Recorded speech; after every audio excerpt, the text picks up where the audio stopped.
Hoje é o último dia da nossa série de mensagens Sem Cessar. Entre respostas, silêncios e orações. Eu vou lembrar você hoje algumas coisas que nós já tratamos. Eu disse a você que Sem Cessar é uma série de mensagens para quem tem a certeza de que é ocupado demais para não orar. E compreende que a estrada da vida, às vezes, é tão sombria e inevitável quanto a própria morte. É uma série para quem se coloca diante do espelho e tem coragem para enfrentar seus fantasmas diariamente. Para quem decide não apenas negar a si mesmo, mas acima de tudo, prosseguir, ainda que o peso da cruz pareça difícil demais para se suportar. Uma série de mensagens para quem já se decepcionou, viveu frustrações, contempla as suas limitações e se sente às vezes como uma massa nas mãos do artífice. Mas também para quem às vezes é líquido e escorregadio demais e facilmente se torna tão sólido e radical que em diversas oportunidades se vê sofrendo muito com as dores da moldagem que Deus nos proporciona. Do contato com os martelos, as talhadeiras e as lixas que Ele faz a vida nos impor. Uma série de mensagens para quem tem dúvidas, para quem sofre com tristezas, para quem reconhece suas cicatrizes e ainda assim continua orando. Para quem sabe que o fim da estrada se confunde com uma cruz. Para quem vive entre respostas, silêncios e orações, enquanto atravessa a estrada da vida. Entre respostas, silêncios e orações, você viu que é preciso desejar apenas o que for possível. E quando nós analisamos a oração de Jesus no Getsêmani, nós vimos isso. Jesus disse: se for possível, passa de mim esse cálice de sofrimento. A gente precisa aprender a se ajustar ao que for possível. E a possibilidade, ela é estabelecida pelo próprio Deus. Vimos também que entre respostas, silêncios e orações é preciso se ajustar a isso. Jesus disse: se não for possível, que seja feita a tua vontade e não a minha. Essa tem que ser a sua oração. Não só como alguém que ora dizendo: Pai nosso que estás no céu, santificado seja o teu nome, venha o teu reino, seja feita a sua vontade assim na terra como no céu, mas de forma mecânica, sem pensar no que está dizendo, sem querer realmente que a vontade de Deus prevaleça sobre a nossa. É preciso se ajustar, e é preciso ter coragem para suportar o peso desse ajuste, porque não é fácil, nunca será fácil se ajustar ao que Deus quer que a gente faça. Geralmente a nossa vontade está na contramão da vontade de Deus. Nós queremos muitas coisas e temos que ter coragem para aceitar aquilo que Deus quer, para dizer a mesma coisa que Paulo disse: não sou mais eu quem vivo, mas Cristo vive em mim. Ou quando ele diz: eu sou escravo de Jesus, ou seja, não tenho vontade, a minha vontade é a vontade do Senhor.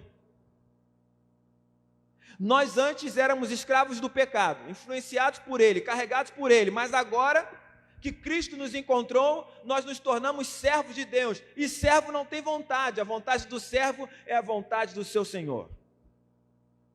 Em submissão, Jesus saiu do Getsêmani para enfrentar a vida, estivesse ele com ou sem os seus discípulos. Jesus jamais suportaria o peso da cruz sem o Pai. Sem discípulos? Ok. Mas sem o Pai? Nunca. Então ele orou. E ele foi envolvido de uma paz inexplicável nos momentos mais difíceis da sua vida. Entende? Entre respostas, silêncios e orações, é preciso ter humildade para reconhecer aquilo que a vida nos impõe. É preciso ter coragem para orar sempre. Porque quando Deus não nos responde, ainda estamos no campo da oração. Agora, quando Deus der a resposta, aceite a resposta divina. Aceite, suporte a resposta divina. Ela pode ser pesada, mas nunca será pesada demais para que você não consiga suportar. Tenha fé para seguir adiante. Reconheça as suas fragilidades, porque hoje não há mais espaço para semideuses, para superespirituais, para cristãos invulneráveis, que não possuem a hombridade de reconhecer suas fraquezas, de conceber a chamada pedagogia do sofrimento, ou um lado educativo para a dor. Eu disse para você nesse mês que viver não é uma questão de estar isento de sofrimento enquanto se caminha, mas acima de tudo, de enxergar que a graça de Deus se revela em nossas fraquezas, e o poder dele se acentua em nossos momentos de fragilidade. Então, se você olha para dentro de si e percebe que você está fraco demais para suportar determinada circunstância, busque fortalecimento no Senhor, porque o poder de Deus, ele vai se aperfeiçoar em você. Ele vai se acentuar nesse momento. Nem sempre a vida é fácil e estável. Ser cristão não nos garante uma jornada isenta de aflições e dificuldades. Nós não estamos numa viagem de férias. Não é esse o propósito. Nós não viemos a esse mundo a passeio. Tem palavras na Escritura que nos assombram, como por exemplo a palavra do Salmo 23, ainda que eu ande pelo vale da sombra da morte. Ou palavra de Jesus falando sobre matadouro, sobre aflições, sobre tristeza que dura uma noite, como nós cantamos aqui. Ou o sábio dizendo que tem tempo para chorar, tempo de morrer, afastar, ficar triste, perder. O caminho, ele é apertado para todos os que estão nele, para todos os peregrinos. A porta é estreita para todo mundo. Não podemos ser como camelos tentando passar pelo fundo da agulha, com as nossas bugigangas. Entende? Eu perguntei a você na última semana, se é assim, qual é a vantagem de ser crente? Qual é a vantagem de ser cristão, de seguir a Jesus? Tem alguma vantagem nisso? Qual é o bônus dessa situação? Uma pessoa uma vez falou para mim assim, olha, estava relatando para ela o que tinha acontecido comigo, ela falou, se fosse eu ia dar um jeito de ir acabando com a pessoa aos poucos. Mas você é cristão, né? Tem esse negócio de suportar o sofrimento. Foi o que ela disse para mim.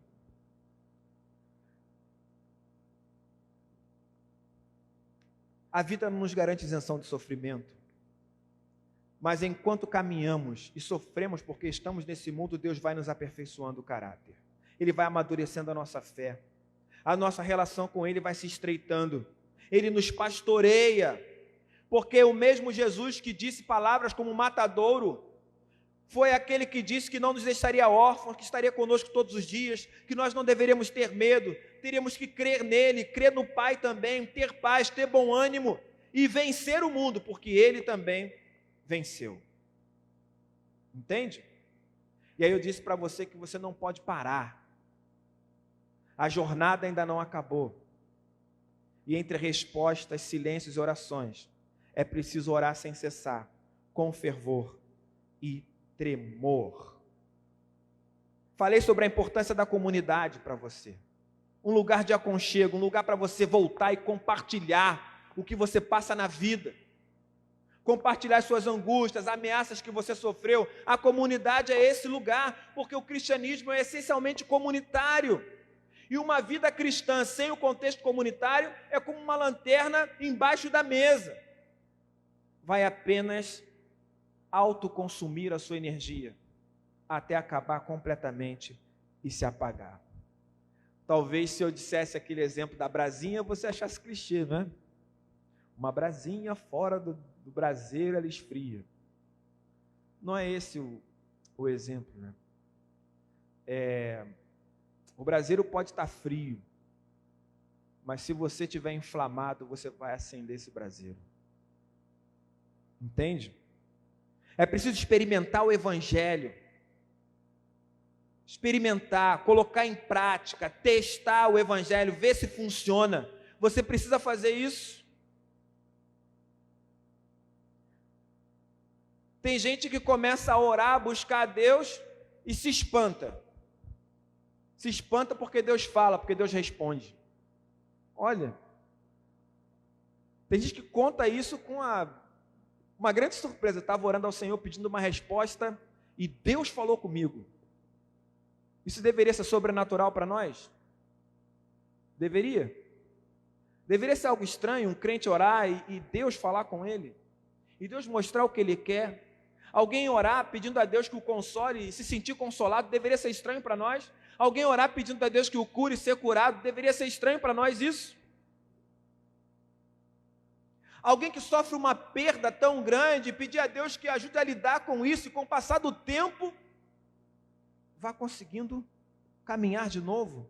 Deveria ser estranho isso para nós? Não. Nós somos gente que experimenta o Evangelho. Entende? É isso. Talvez quando você ouviu o tema dessa série de mensagens, Sem Cessar, você tenha pensado assim, vai ser uma série sobre oração. Eu acho que você percebeu que Sem Cessar, entre resposta, silêncio e oração, não foi uma série sobre oração, mas uma série sobre a longa caminhada que temos na mesma direção. Uma série sobre a nossa jornada, entende? E sobre a forma como devemos trilhar esse caminho apertado, a forma como devemos atravessar a vida. A nossa jornada continua sendo uma jornada entre respostas, silêncios e orações. Você vai ter que lidar com isso. Nessa longa jornada, você vai ter que aprender a dizer que seja feita a tua vontade.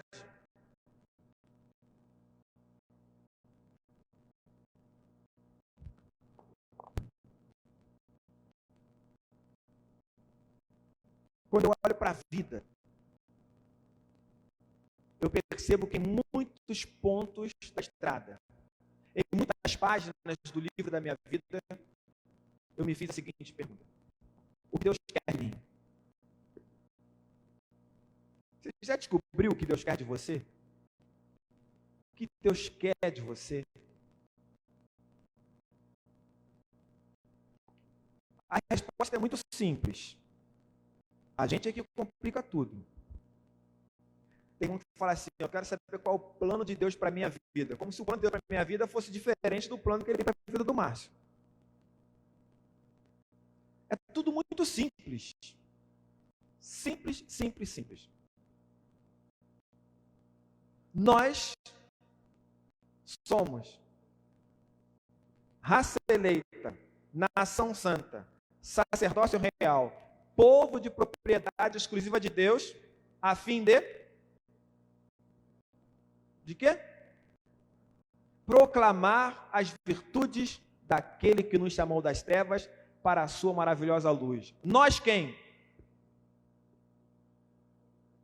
Todos nós. Esse é o plano de Deus para todas as suas criaturas. Revelar quem Ele é, revelar a glória dEle. A gente é que fica querendo coisas específicas. Aliás, a gente quer coisas tão específicas que sequer atende o que é geral. O que Deus quer de você? Essa resposta não é uma resposta tão complexa. Mas assim, pensando na vida, o apóstolo Paulo, ele escreve para uma comunidade em Tessalônica e ele dá algumas diretrizes. Eu quero convidar você a abrir a Bíblia lá em 1 Tessalonicenses 5, versículo 16. 1 Tessalonicenses 5,16. O texto será projetado também. Eu vou ler a Nova Tradução Linguagem de hoje. Você que está em casa pode abrir a sua Bíblia. 1 Tessalonicenses 5, de 16 a 24. Veja o que diz o texto.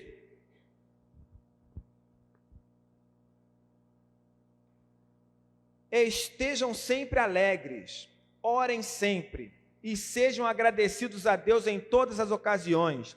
Isso é o que Deus quer de vocês por estarem unidos com Cristo Jesus. Não atrapalhem a ação do Espírito Santo, não desprezem as profecias, examinem tudo, fiquem com o que é bom e evitem todo tipo de mal. Que Deus, que nos dá a paz, faça com que vocês sejam completamente dedicados a Ele e que Ele conserve o espírito, a alma e o corpo de vocês livres de toda mancha para o dia em que vier o nosso Senhor Jesus Cristo. Aquele que o chama é fiel e fará isso. Poderia até terminar aqui, né? Já está respondido isso. Muito bem, sem cessar. A primeira epístola aos Tessalonicenses foi uma tentativa do apóstolo Paulo de se reconectar com as comunidades de Tessalônica. Paulo teve lá alguns anos antes, e como ele fez uma comparação entre Jesus e César, algumas questões políticas foram envolvidas, ele teve que fugir. Fugiu, apesar da relação estreita que ele tinha com as pessoas dali. E esse relacionamento era para ser retomado, então ele escreve para essa comunidade. E como sempre, Paulo não dá viagem perdida. Já que ele tem que escrever, ele trata de questões espirituais, trata de alguns pontos teológicos, trata de questões eclesiásticas, trata também da espiritualidade, da ética da comunidade. Paulo vai falar sobre vários assuntos. Mas fundamental em Tessalônica é dizer que o evangelho deveria entrar em ação na vida daquelas pessoas. O evangelho não poderia ficar na mera teoria. O evangelho tinha que influenciar a vida como um todo. Então, nesse texto, Paulo traz recomendações para essa igreja. O texto que nós lemos, na realidade, são as recomendações finais dessa primeira epístola. E aí ele diz, e deixa muito claro isso, o que Deus quer de vocês. É isso que Deus quer de vocês. Talvez você não queira saber qual é a resposta. Porque o que ele está falando aqui não é algo tão simples de ser atendido. Tem a ver com o trajeto, tem a ver com a jornada. Paulo diz que é preciso alimentar a alegria, entende? A gente está numa longa caminhada na mesma direção, a gente está num momento em que muitas vezes estamos entre respostas, entre silêncios, entre orações, e estamos encarando a vida de frente. Nem sempre ela é instável e agradável, mas o apóstolo Paulo diz que nós temos que estar sempre como? Alegres. É possível isso, gente? É possível, versículo 16, estejam sempre alegres. Isso é o que Deus quer de vocês por estarem unidos com Cristo Jesus. O que Deus quer é que você esteja, quando? Sempre alegre. E agora? É fácil estar sempre alegre? É isso? A palavra alegria significa estado de viva satisfação, de vivo contentamento. Alegria tem a ver com contentamento. Alegria tem a ver com gratidão. Gratidão pelo que se tem. E aí a gente pode até estender mais isso. Se a gente for entrar no campo da fé, é uma gratidão até pelo que você ainda vai receber, entende? Mas aqui, alegria tem a ver com aquilo que você tem. Você não precisa receber mais nada para estar alegre. Alegria tem a ver com contentamento. E o contentamento precisa ser alimentado. Como é que a gente alimenta a alegria, o contentamento? Olhando para dentro de nós. Olhando para as circunstâncias que nos envolvem.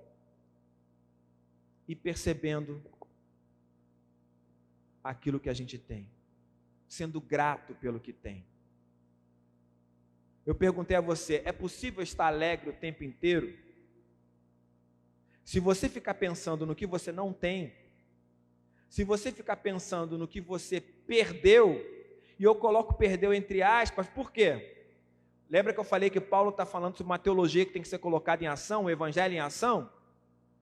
E o evangelho nos ensina que tudo pertence a quem? A Deus. Então eu perco alguma coisa nessa vida? Não range os dentes não, irmão. Eu perco alguma coisa nessa vida?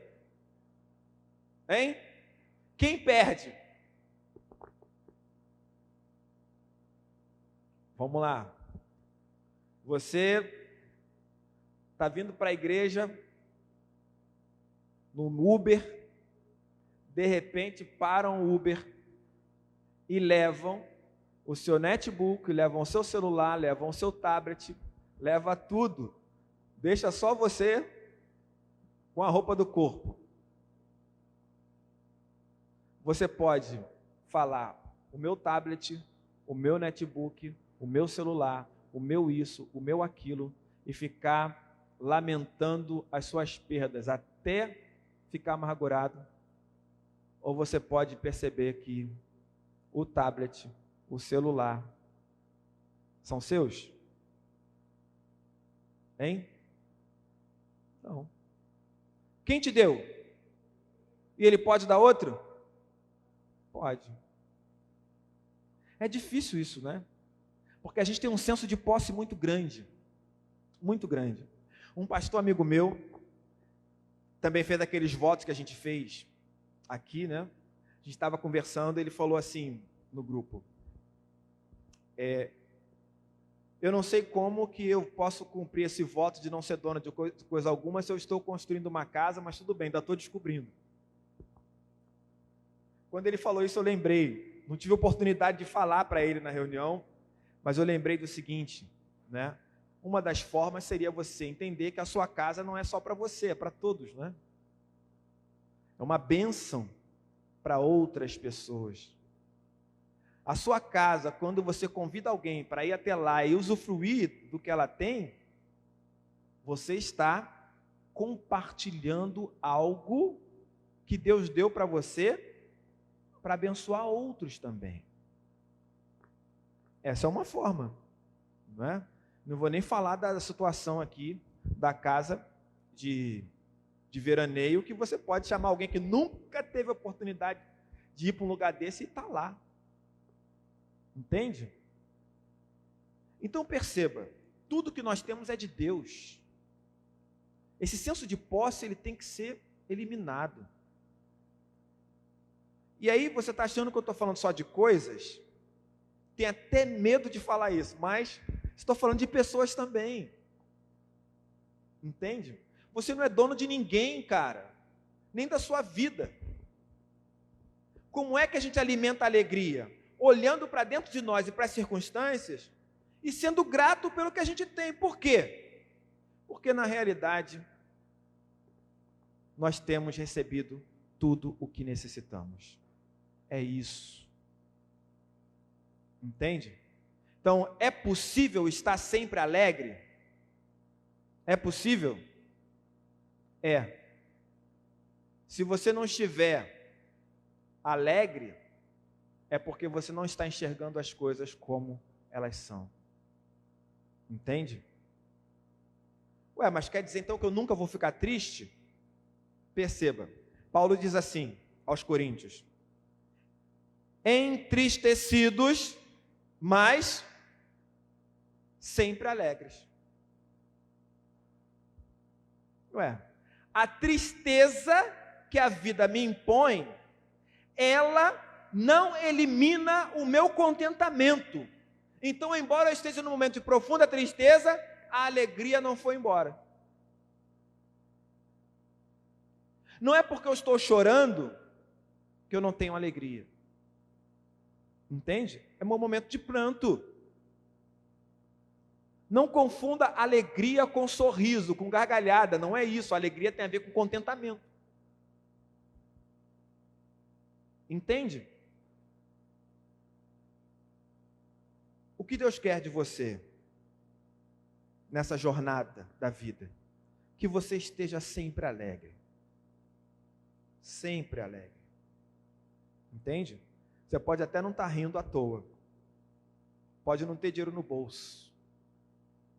Pode não estar no ponto que você acha que deveria estar, mas você está exatamente no lugar onde Deus permite, onde Ele quer. Então, fique contente. Entende? Quer ver o oposto de alegria? O povo de Israel ao sair do Egito. Primeira dificuldade, eles disseram, era melhor ter ficado no Egito, para morrer aqui. Atravessaram o mar pé enxuto, chegou do outro lado, não tinha água. Era melhor ter ficado no Egito, lá tem o Nilo, aqui não tem água.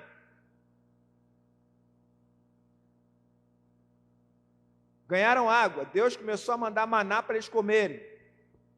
Melhor ter ficado no Egito, porque no Egito não era só maná, tinha carne. Tem alegria num povo desse? Não tem. Não tem.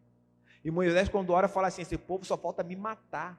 Moisés ficou tão enfurecido com o povo, que Deus mandou ele conversar com a rocha, e ele falou, e deu um pancadão na rocha de raiva. Povo mal agradecido. Povo que recebe, nunca está satisfeito. Mas ninguém disse que a tristeza por causa da escravidão do povo não foi legítima. Entende? Esteja sempre alegre, busque isso. A música que nós cantamos, que é a oração, parte da oração de Abacuque, tem um momento triste, de incerteza, ainda que a figueira não floresça, ainda que não haja fruto na vide, que o produto da oliveira minta. Momento de incerteza, de tristeza, não tem. Todavia, eu me alegro no Senhor. Entende? Nós sempre teremos motivo para nos alegrar. Sempre. Ainda que a nossa única alegria seja o Senhor. A gente canta isso, né? Jesus seja o centro, minha porção, minha luz. Jesus. Ele quer que você esteja sempre alegre, sem cessar. Se você vive essa jornada entre respostas e orações, alimente a alegria. O que Deus quer de você nessa jornada? Que você permaneça em oração. A oração não pode cessar. Versículo 16, estejam sempre alegres e façam o quê? Ore sempre. Isso é o que Deus quer de vocês por estarem unidos com Cristo Jesus. Deus quer que você faça o quê? Ore sempre. Quando eu devo estar alegre? Sempre. Quando eu devo orar? Sempre. Por que a gente tem tanta dificuldade para orar? Orar não é fácil. Orar não é fácil. Orar e falar o que realmente interessa não é fácil. Eu disse para você que você deve estar sempre alegre, mas se você não estiver na hora da oração, você vai dizer o que? Senhor, eu te agradeço? Ou você vai falar o que está sentindo ali? O seu descontentamento. Qual é a oração que Deus vai ouvir? Não falarei o que realmente estou sentindo para não pecar. Ué, mas Deus sonda e conhece o nosso coração. Quando você pensa assim, não vou falar, já falou. Ainda a palavra me não chegou à língua, e tu, Senhor, já a conheces toda. E acontecerá que antes que clamem, eu os ouvirei. Orar não é fácil, porque a gente fica procurando palavras politicamente corretas ou teologicamente corretas para falar com Deus. Enquanto Deus quer uma coisa só, Ele quer o nosso coração, Ele quer as nossas intenções, Ele quer as nossas crises.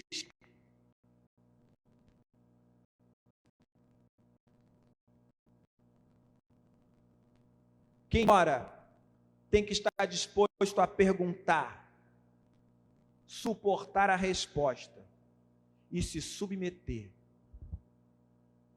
Ezequias, arruma a tua casa, que você vai morrer e não vai viver. Davi, pequei contra o Senhor. É verdade. É verdade. Mas o Senhor perdoou você. Ele não vai te matar. Mas esse filho que a sua mulher está esperando não vai vingar.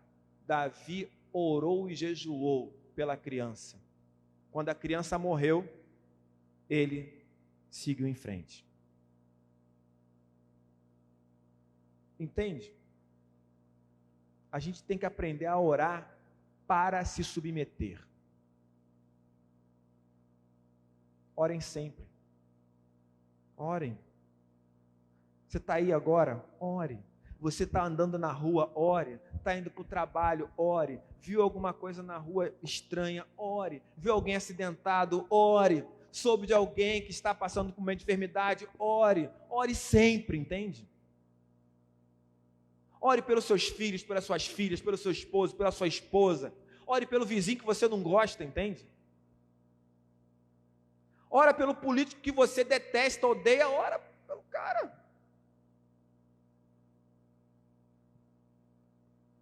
Orem sempre. Ore pela sua igreja, entende? Ore pela sua igreja. Vocês estão aqui. Mas será que vocês realmente têm orado pela sua igreja? Tem orado pelas pessoas que fazem parte dessa comunidade? Tem orado pelo crescimento? Tem orado pelos vizinhos aqui, ó? Ore. Ore pelo seu filho afastado. Ore para que Deus o abençoe. Lembre a Deus o que foi que você prometeu a Ele quando trouxe o seu filho à casa dele. Ore sempre. Ore pelos projetos sociais que nós temos aqui, pelas pessoas que frequentam ele. Orem. Pastor, se eu for fazer isso, eu vou ficar orando durante muito tempo, mas é isso mesmo. É isso. Entende? Tem que orar. A única forma de nós encontrarmos Deus é se aproximar dele com intimidade, é através da oração. Você entende isso? É isso que Deus quer de você. Ele quer falar com você, Ele quer te ouvir. Quando? Sempre. Quantas vezes Jó esteve resmungando diante de Deus e Deus estava dizendo: escuta, Jó, ouve o que eu vou te falar. E Jó não ouvia.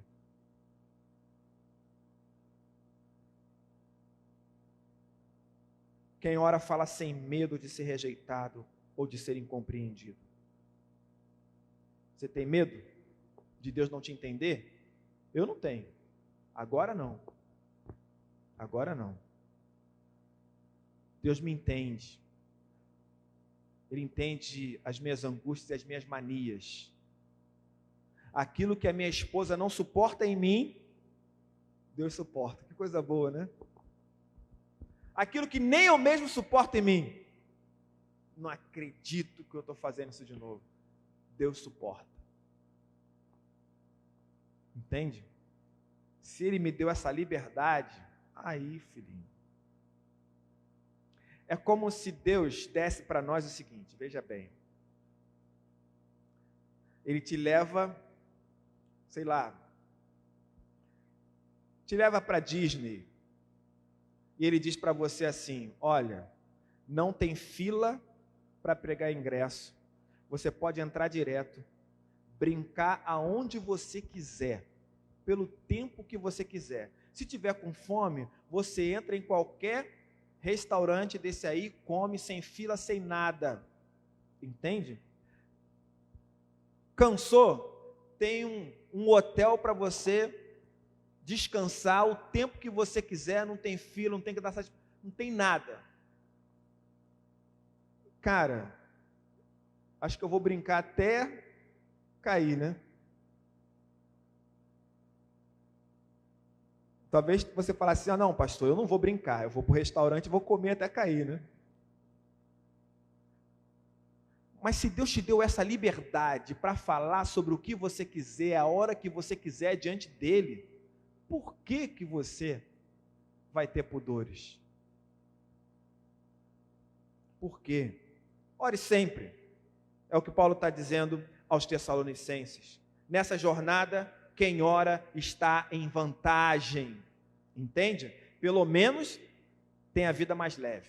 Ok? É preciso também se identificar com a graça de Deus. Olha lá, versículo 18: e sejam agradecidos em todas as ocasiões. Não é da graça por tudo, é da graça em tudo. Deus quer que você seja agradecido em todas as ocasiões. Ué, se eu tenho que agradecer em todas as ocasiões, significa dizer que eu tenho alegria. Significa dizer que eu estou em contato permanente com o Deus que é providente. Seja agradecido, entende? É tudo maná, gente. É tudo maná. Tudo é pela graça. Tudo que você recebeu é presente, sem você merecer. Entende? E Deus não nos deve nada. Como disse o apóstolo Paulo aos Coríntios, aos Romanos, quem primeiro deu a ele para que seja recompensado, restituído. Quem? Mas a gente aprendeu a bater o pezinho, né? E cantar, restitui, eu quero de volta o que é meu. Não se conforma com a perda. E ainda acha que é dono. Entende? Às vezes nós nos comportamos como aqueles porteiros da Zona Sul que se consideram donos do prédio. Já entrou no edifício assim? Que o porteiro te trata como se ele fosse o dono do prédio? Às vezes a gente é assim. A gente tem mania de ser dono do prédio, mas o prédio não é nosso, gente. Deus não nos deve absolutamente nada. Nessa estrada da vida, seja agradecido em todas as ocasiões. Ok? E aqui está falando para você, alguém que passou por ocasiões muito difíceis, que ainda hoje eu digo, não gostaria de ter passado. Mas essas ocasiões também contribuíram para a moldagem do meu caráter. Porque Deus sempre converte o nosso mal em bem. É preciso também se submeter ao Espírito Santo, é isso que Deus quer. Versículo 19, não atrapalhem a ação do Espírito Santo, o Espírito Santo está trabalhando em você, esteja alegre, ore sempre, fique agradecido em toda e qualquer situação, o Espírito está trabalhando, ele está moldando você, ele está ensinando você, lembrando aquilo que Jesus disse. Lembre do Evangelho, não despreze a palavra de Deus, examine tudo. Fique com aquilo que é bom, evite o mal. O Espírito Santo te ajusta através do seu contato com o Evangelho. Essa jornada é uma jornada de ajustamento. Entende? Pode ser que você esteja orando e não teve a resposta. Parece que Deus está em silêncio. Pode ser que a resposta não seja aquela que você queria. Pode ser também que seja a resposta que você mais esperava. Amém por isso. O fato é que, independentemente da circunstância que você esteja atravessando, você precisa ser grato a Deus.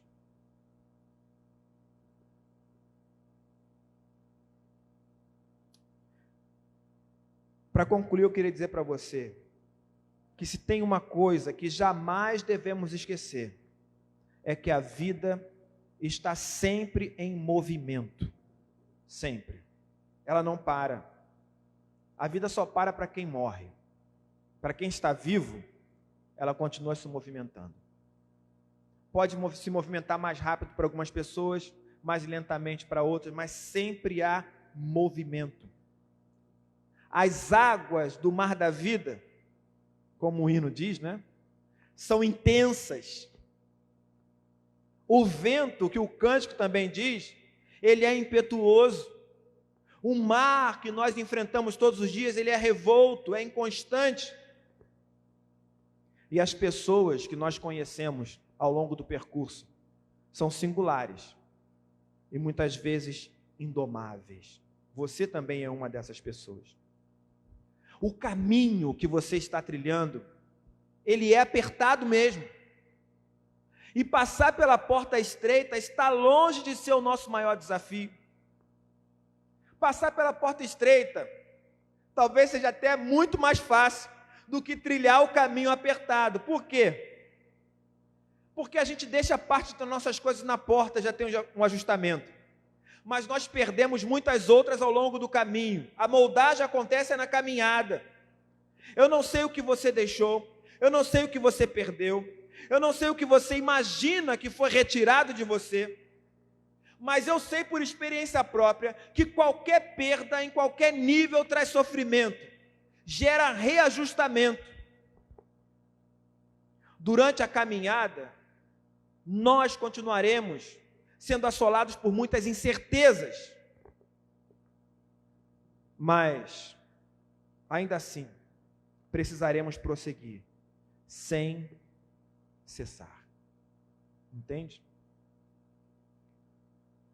Eu quero que você tenha certeza de que diante de você está alguém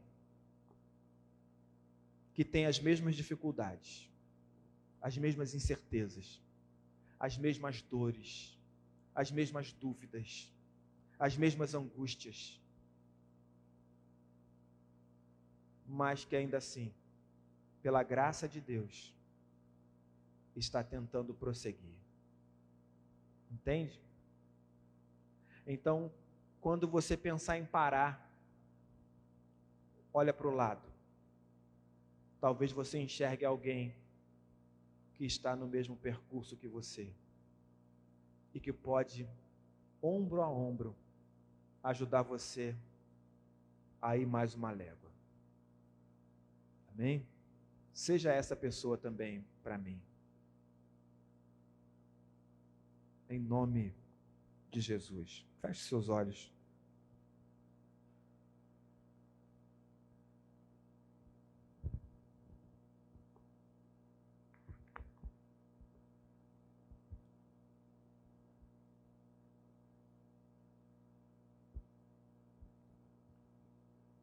Peço ao Senhor que esteja com você nessa longa caminhada.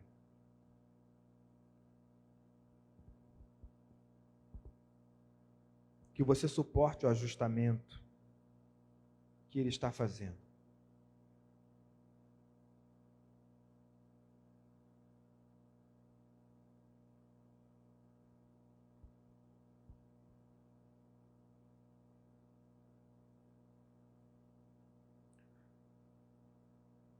Eu queria uma oração voluntária nesse momento. Algum irmão que sentisse o desejo de orar, que orasse pela nossa igreja, pela nossa comunidade, pelas coisas que Deus tem nos ensinado